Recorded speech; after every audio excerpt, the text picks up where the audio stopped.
Elles sont les reines incontestées de l'industrie. Mais leurs empires ont été construits sur des stratégies radicalement différentes.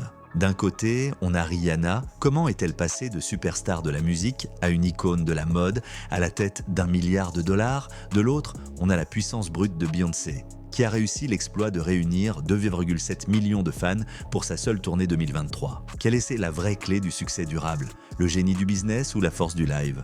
On plonge dans le face-à-face des deux divas. Accrochez-vous, cette analyse est royale.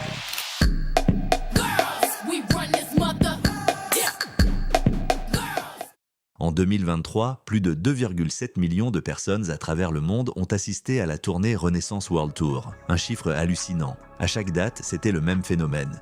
Des billets vendus en quelques minutes, des fans en transe et une mise en scène digne d'un chef-d'œuvre cinématographique. Et comme le dit si bien Tina Turner, Beyoncé ne monte pas sur scène. Elle construit un empire à chaque pas. Car Beyoncé, ce n'est pas juste une chanteuse. C'est un phénomène, une force, une légende vivante. Elle est la reine de la scène. Et aujourd'hui, nous allons découvrir pourquoi. Depuis ses débuts dans Destiny's Child jusqu'à sa domination en solo, Beyoncé Knowles a redéfini ce que signifie être une artiste complète. Elle est chanteuse, danseuse, productrice, réalisatrice, icône de mode, entrepreneuse, mais surtout, elle est une perfectionniste intransigeante, une stratège redoutable et une travailleuse acharnée. Sa carrière ne doit rien au hasard. Derrière chaque clip, chaque concert, chaque geste, se cache un niveau de préparation rarement égalé. Et ce qui intrigue le plus, c'est qu'après plus de 2 décennies de carrière, Beyoncé ne faiblit pas. Au contraire, elle devient de plus en plus puissante. Alors, quels sont les secrets de son succès? Qu'est-ce qui la distingue des autres? Et pourquoi reste-t-elle, année après année, intouchable? Dans l'industrie musicale, rester au sommet est un défi que peu relèvent sur le long terme. Les modes changent, les tendances s'effondrent, les générations se renouvellent. Certains artistes explosent, pour mieux disparaître. Mais Beyoncé, elle, résiste à l'érosion du temps. Pourquoi? Parce qu'elle a compris une chose essentielle. Le succès n'est jamais un acquis. Il se construit, il se protège, il se réinvente. Dès ses débuts, dans Destiny's Child, elle fait preuve d'un professionnalisme hors norme. À seulement 16 ans, elle enchaîne répétitions, interviews, tournées comme une vétérane. Quand d'autres adolescentes découvrent à peine leur passion, elle maîtrise déjà l'art du live, la gestion d'une image publique et les mécaniques de l'industrie. Mais ce n'est qu'en solo qu'elle déploie toute l'ampleur de son génie. Le premier pilier de son succès, c'est l'éthique de travail. Beyoncé répète des heures, parfois jusqu'à l'épuisement. Elle est célèbre pour ses préparations méticuleuses. Avant sa performance historique à Coachella en 2018, le fameux Beychella, elle a répété pendant plus de 8 mois. Avec elle, rien n'est laissé au hasard, chaque mouvement est pensé, chaque transition chronométrée, chaque émotion calibrée. Elle ne cherche pas à faire bien, elle cherche à faire parfait. Deuxième pilier, la maîtrise créative totale. Elle ne se contente pas de chanter les chansons qu'on lui donne, elle écrit, elle compose, elle produit, elle dirige. Beyoncé contrôle son image, ses sorties, ses projets. Elle est à l'origine du fameux album surprise de 2013, lancé sans aucune promotion, qui a bouleversé les codes de l'industrie. Elle a compris que l'attention est la nouvelle monnaie. Et elle sait exactement quand et comment frapper. Troisième pilier, l'authenticité maîtrisée. Elle n'étale pas sa vie privée à la presse, elle choisit ce qu'elle montre. Mais ce qu'elle montre est toujours puissant. Sa vie, son couple, sa maternité, ses blessures, ses victoires. Elle les transforme en art. Prenons l'album Lemonade, une œuvre poignante, intime, féministe, qui parle de trahison, de reconstruction de puissance. Elle y expose ses failles, mais avec élégance. Elle parle au monde, mais sans jamais perdre sa dignité. Quatrième pilier, la connexion avec son public. Beyoncé ne chante pas pour séduire, elle chante pour transmettre. Elle parle aux femmes, aux mères, aux jeunes filles noires du monde entier, aux opprimés, aux combattants. Elle est une voix, un miroir, une élévation. Ses shows sont pensés comme des messes. Il ne s'agit pas seulement de performances vocales, mais d'une expérience totale. Mais s'il y a un moment qui résume toute la grandeur de Beyoncé, c'est bien sa performance à Coachella en 2018. Premier fait, elle est la première femme noire à avoir été tête d'affiche du festival. Deuxième fait, elle n'a pas juste chanté, elle a réécrit l'histoire. Devant des milliers de spectateurs en direct et des millions via Netflix, elle offre un spectacle inspiré des universités afro-américaines, des fanfares HBCU, de la culture noire et de l'émancipation. C'est un acte politique, un hommage, une leçon. Tout y est. La chorégraphie, la narration, les symboles, la scénographie, l'émotion. Le documentaire Homecoming, qui en découle, montre l'envers du décor, et là le public découvre l'étendue de son exigence. Après avoir accouché de jumeaux, elle reprend l'entraînement intensif. Régime strict, remise en forme, Casting de centaines de musiciens et danseurs, répétitions quotidiennes. Elle donne tout, et le résultat est monumental. Coachella a eu plusieurs têtes d'affiche, mais il n'y a eu qu'un Beychella. Si Beyoncé est là où elle est aujourd'hui, ce n'est pas uniquement grâce à son talent. C'est grâce à une combinaison unique de disciplines, vision, leadership, maîtrise émotionnelle, intelligence commerciale, créativité audacieuse et sens du timing. Elle s'est construite un trône, mais surtout, elle le mérite. Et ce trône, elle ne l'a pas volé. Elle l'a bâti. Aujourd'hui, Beyoncé est bien plus qu'une artiste. C'est une institution, une force tranquille mais inébranlable, un symbole de puissance maîtrisée. Elle est citée comme modèle dans les écoles de commerce, non pas seulement pour sa réussite financière, mais pour sa capacité unique à fusionner art, stratégie et impact culturel. Elle est étudiée dans les universités du monde entier comme une figure majeure du féminisme contemporain. Une femme qui a su utiliser sa voix pour parler à des millions tout en gardant le contrôle total de son récit. Elle est suivie par des millions, admirée pour sa constance, sa discipline, sa rigueur et surtout pour son intégrité. Dans un monde où les stars se consument dans le vacarme et les faux buzz, elle s'élève dans le silence et la grandeur. Elle ne crie pas pour exister. Elle agit et le monde écoute. Elle est devenue un repère, un standard, une référence, une balise dans un univers médiatique trop souvent guidé par l'éphémère. Et ce n'est pas tout. Beyoncé est aussi une femme d'affaires d'exception. Elle a fondé Parkwood Entertainment, une entreprise qui gère sa musique, ses tournées, ses visuels, ses productions et bien plus encore. Elle développe des partenariats non par opportunité, mais par conviction.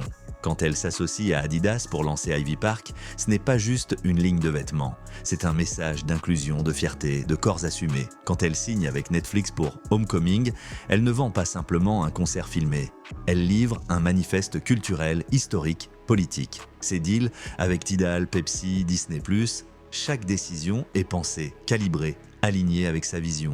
Beyoncé ne vend pas une image. Elle construit un héritage durable, cohérent, profondément inspirant. Alors que retenir de son parcours? Qu'est-ce qui fait la véritable force de Beyoncé? Ce n'est pas seulement sa voix, pourtant magistrale, ce n'est pas uniquement sa beauté, bien que captivante. Ce n'est pas que son talent, ni même son charisme. C'est sa vision, sa capacité à anticiper ce que les autres ne voient pas encore, à s'adapter sans se trahir, à créer sans copier, à diriger sans dominer. Elle a compris très tôt qu'elle n'avait pas besoin de permission pour exister en grand, qu'elle pouvait briser les plafonds, redessiner les cadres, changer les règles du jeu. Elle n'a jamais attendu qu'on lui tende la main. Elle a tendu la sienne vers le sommet et s'y est tissée seule, étape après étape, décision après décision. Elle n'a jamais demandé sa place. Elle l'a prise. Et mieux encore, elle l'a construite, lentement, solidement, dignement. Aujourd'hui, Beyoncé n'est pas simplement admirée. Elle est respectée, étudiée, analysée, imitée, mais jamais égalée. Elle est exactement là où elle a choisi d'être. Pas là où on l'a placée, mais là où elle l'a imposée. Et chaque jour, elle continue de redéfinir ce qu'une femme, une mère, une artiste, une entrepreneuse peut accomplir. Sur scène, dans les affaires, dans la culture et dans l'histoire. Son nom n'est plus seulement une marque, c'est un repère générationnel, une boussole pour celles et ceux qui rêvent plus grand. Quel est votre moment préféré de Beyoncé? Est-ce le frisson d'une performance live, le message puissant d'un clip, l'émotion d'un discours? Quelle image d'elle reste gravée dans votre mémoire? Dites-le nous dans les commentaires, partagez votre Queen Bee moment, vos souvenirs, vos frissons, vos coups de cœur, car chaque histoire vécue avec elle mérite d'être entendue.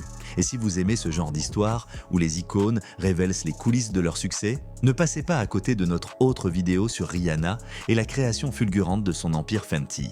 Une autre femme, une autre vision, une autre leçon, car derrière chaque icône, il y a une stratégie.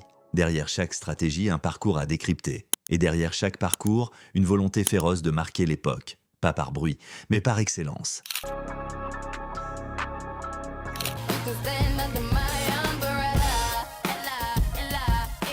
Il y a des artistes qui marquent leur époque. Et puis, il y a ceux qui redessinent les frontières. Rihanna, elle, a fait les deux. D'abord révélée comme chanteuse pop R&B venue de la Barbade, elle est aujourd'hui à la tête d'un empire qui pèse des milliards. De ses premiers tubes à son statut de chef d'entreprise redouté dans la mode et la beauté, Rihanna incarne la métamorphose totale. Mais comment cette jeune fille venue des Caraïbes est-elle devenue l'une des femmes les plus riches et influentes de la planète? Quel est le secret de sa transition spectaculaire de la scène musicale au conseil d'administration? Et surtout, comment a-t-elle bâti un business model que même les grandes maisons de luxe tentent aujourd'hui d'imiter? Tout commence à Saint-Michael, à la Barbade, en 1988. Robin Rihanna Fenty naît dans une famille modeste, marquée par la dépendance de son père à la drogue et l'instabilité du foyer. Elle chante dès l'enfance, mais c'est en 2003 que tout bascule. Elle est repérée par Evan Rogers, un producteur américain en vacances sur l'île. Il lui fait enregistrer une démo à New York. La bande passe entre les mains de Jay-Z, alors président de Def Jam. Et séduit, il la fait auditionner. Elle impressionne tant qu'il refuse de la laisser quitter le bâtiment sans signer un contrat. Elle n'a que 16 ans, et déjà elle sait qu'elle ne veut pas être une simple star. Elle veut être une institution. En 2005, son premier single, Pont de Replay, cartonne mondialement. Puis viennent SOS, Unfaithful, Umbrella, Disturbia, Rude Boy, We Found Love, Diamonds. En moins de 10 ans, Rihanna enchaîne les tubes comme peu d'artistes avant elle. Elle est belle, talentueuse, rebelle et déjoue tous les formats. Elle est capable de passer du reggae au R&B, de l'électro à la ballade avec une aisance déconcertante. Mais plus que ses hits, c'est son instinct qui impressionne. Elle sent les tendances, elle devance la mode, elle comprend le marché. Elle devient une icône, mais refuse de se laisser enfermer dans une seule case. Dès 2011, elle commence à s'associer à des marques de mode, Armani, River Island, Puma. Mais Rihanna ne veut pas juste collaborer. Elle veut créer, contrôler, posséder. Elle apprend, elle observe, elle négocie. Et en 2017, elle dévoile son projet le plus révolutionnaire, Fenty Beauty, en partenariat avec le géant LVMH. Dès son lancement, la marque propose 40 teintes de fond de teint. Un choc dans une industrie qui excluait encore les peaux très claires, clanes et très foncées. Le marketing est inclusif, les produits innovants, les visuels disruptifs. Le public explose de joie. Enfin une marque de beauté qui parle à tout le monde. Mais elle ne s'arrête pas là. Elle enchaîne avec Fenty Skin, une ligne de soins unisexe et minimaliste. Puis Savage X Fenty, sa marque de lingerie, qui éclipse peu à peu Victoria's Secret. Pourquoi ? Parce qu'elle brise les codes. Mannequins de toute taille, de toutes origines, transgenres, valides et handicapés. Chaque défilé est un événement planétaire. Les shows sont diffusés sur Amazon Prime avec des performances artistiques puissantes. Rihanna n'offre pas de la lingerie. Elle livre un message, une vision, et c'est cette vision qui change tout. Elle ne vend pas un produit, elle vend une appartenance, une identité, une confiance. Elle place la diversité, la vérité, l'inclusivité au cœur de tout, et le marché la suit. Mais ce qui rend son ascension si unique, c'est son silence musical. Depuis 2016, aucun album, et pourtant, elle reste au sommet. Elle n'a pas eu besoin de sortir un hit par an pour exister. Elle a construit autre chose, une force économique, une présence culturelle. Et puis en 2023, après des années d'absence, elle accepte l'invitation du Super Bowl. Le show est sobre, stylé, élégant. Et surprise, elle y révèle sa deuxième grossesse. Un moment fort, inattendu, qui casse les codes du divertissement pur pour livrer un message puissant. Une femme peut diriger un empire, enfanter, revenir au sommet et imposer son propre rythme. Rihanna n'a plus rien à prouver, mais elle continue à écrire l'histoire. Son intelligence stratégique repose sur plusieurs piliers. 1. L'authenticité. Rihanna reste elle-même dans ses interviews, ses campagnes, ses produits. Elle ne joue pas un rôle, elle expose ses forces comme ses failles. Et cela crée une fidélité immense de ses fans. 2. Le contrôle total. Elle ne laisse personne parler à sa place. Elle choisit ses projets, ses équipes, son ton, son storytelling.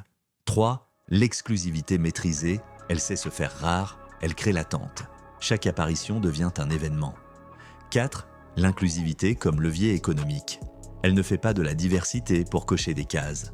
Elle en fait un axe central de création et d'innovation. 5. L'audace commerciale.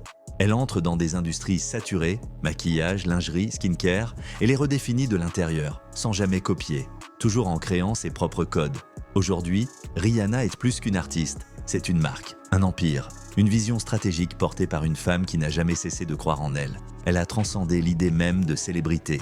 Elle est devenue une référence, un modèle, un symbole de réussite féminine et noire à l'échelle mondiale. Elle siège à la table des grands, elle négocie avec les plus puissants.